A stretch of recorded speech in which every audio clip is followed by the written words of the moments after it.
বাংলাদেশের ভাগ্য আকাশে উত্তর গগনে কালো মেঘ জমা হয়েছে, ঝড়ের পূর্বাভাস লক্ষ্য করছি।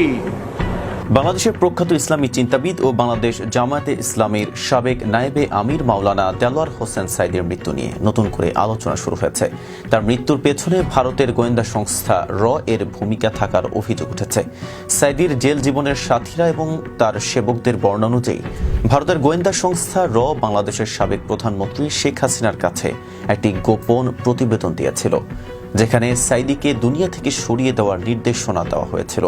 প্রতিবেদনে বলা হয়েছিল, সাঈদীর ব্যাপক জনসমর্থন এবং তার জনপ্রিয়তা শেখ হাসিনার সরকারের জন্য হুমকি স্বরূপ। কারাগারে থাকা অবস্থায় সাঈদী তার সেলমেট এবং সেবকদের কাছে ভারতের গোয়েন্দা সংস্থা এর গোপন প্রতিবেদনের কথা উল্লেখ করেছিলেন। তিনি বলেছিলেন, আমার জনপ্রিয়তা দেখে ভারতও ভয় পেয়েছে। তারা শেখ হাসিনা সরকারকে নির্দেশ দিয়েছে আমাকে যে কোনো উপায়ে দুনিয়া থেকে সরিয়ে দিতে। সাঈদী তখন বলেছিলেন, তার বিরুদ্ধে মানবতা বিরোধী মামলা এবং ফাঁসির রায় ভারতের চক্রান্তের একটা অংশ। উল্লেখ্য, 2023 সালের 13 আগস্ট দুপুরের দিকে দেলোয়ার হোসেন সাঈদীকে কাশিমপুর কেন্দ্রীয় কারাগারের পার্ট 1 থেকে অনেকটা সুস্থ অবস্থায় গাজীপুরের তাজউদ্দিন মেডিকেল কলেজ হাসপাতালে পাঠিয়েছিল কারা কর্তৃপক্ষ। এর আগে কারাগারের ডাক্তার সহকারী সার্জন ডক্টর খালিদ মাহমুদ তার স্বাস্থ্য পরীক্ষা করে হাসপাতালে পাঠানোর পরামর্শ দিয়েছিলেন। কারা কর্তৃপক্ষের কথা মোতাবেক হাসপাতালে নেওয়ার পর তার স্বাস্থ্যের অবনতি হয়। পরে ডাক্তাররা তাকে ঢাকার বঙ্গবন্ধু শেখ মুজিব মেডিকেল বিশ্ববিদ্যালয়ে পাঠানোর কথা বললে ওই রাতেই তাকে ঢাকায় পাঠানো হয়। শাহবাগে বঙ্গবন্ধু শেখ মুজিব মেডিকেল বিশ্ববিদ্যালয়ে নেওয়ার পর চিকিৎসাধীন অবস্থায় পরদিন রাতে ডাক্তার তাকে মৃত ঘোষণা করেন। তার মৃত্যুর খবর ছড়িয়ে পড়লে হাজার হাজার ভক্ত হাসপাতালের সামনে ভিড় জমান এবং সুস্থ সাঈদীকে পরিকল্পিতভাবে ইমরান সরকারের অনুসারী ডাক্তার ইনজেকশন পুশ করে মেরে ফেলেছে বলে অভিযোগ করতে থাকেন। এ সময় পরিস্থিতি নিয়ন্ত্রণে অতিরিক্ত পুলিশ মোতায়েন করা হয়েছিল। যদিও তার চিকিৎসায় নিয়োজিত প্রফেসর ডক্টর এস.এম. মোস্তফা জামান সাংবাদিকদের প্রশ্নের উত্তরে বলেছিলেন, সাঈদী সাহেবের হার্ট অ্যাটাকেই মৃত্যু হয়েছে। কিন্তু তার এই বক্তব্যকে কোনোভাবেই মেনে নিতে পারেননি সাঈদী ভক্তরা। পরে ঢাকা ও তার গ্রামে একাধিক জানাজা নামাজের পর তাকে পারিবারিক কবরস্থানে দাফন করা হয়েছিল।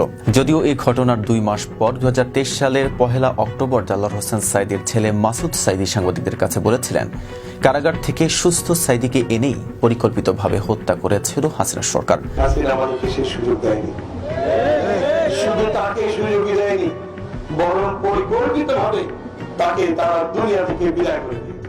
দেলোয়ার হোসেন সাঈদীর কারা জীবনের স্মৃতিচারণ করে তার একজন খেদমতকারী সম্প্রতি বলেছেন, হুজুর 5 ওয়াক্ত নামাজ আদায় করতেন, কোরআন তেলাওয়াত করতেন এবং প্রতিদিন মধ্যরাতে তাহাজ্জুদের নামাজ পড়তেন।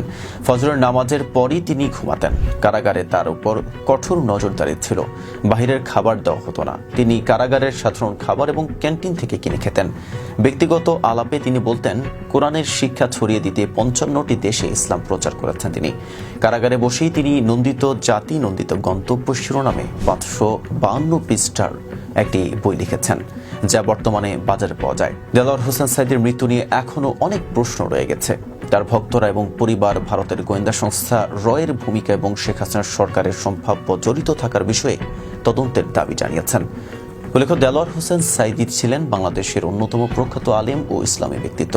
তার বক্তব্য ও লেখনী দেশ বিদেশে বিপুল সংখ্যক মানুষের হৃদয়ে স্থান করে নিয়েছিল। তিনি শুধু একজন ধর্মীয় নেতাই ছিলেন না, বরং তার রাজনৈতিক দূরদর্শিতা এবং ইসলামী মূল্যবোধের প্রতি অটল অবস্থান তাকে সাধারণ মানুষের কাছে প্রিয় ব্যক্তিত্বে পরিণত করেছিল। কিন্তু তার এই জনপ্রিয়তা এবং ইসলামী আন্দোলনের নেতৃত্ব দেওয়ার কারণে তিনি কিছু মহলের চক্ষুশূলে পরিণত হন। এতক্ষণ সাথে ছিলাম মেহেদী হাসান। ফেজ দ্য পিপলের সাথে থাকার জন্য ধন্যবাদ।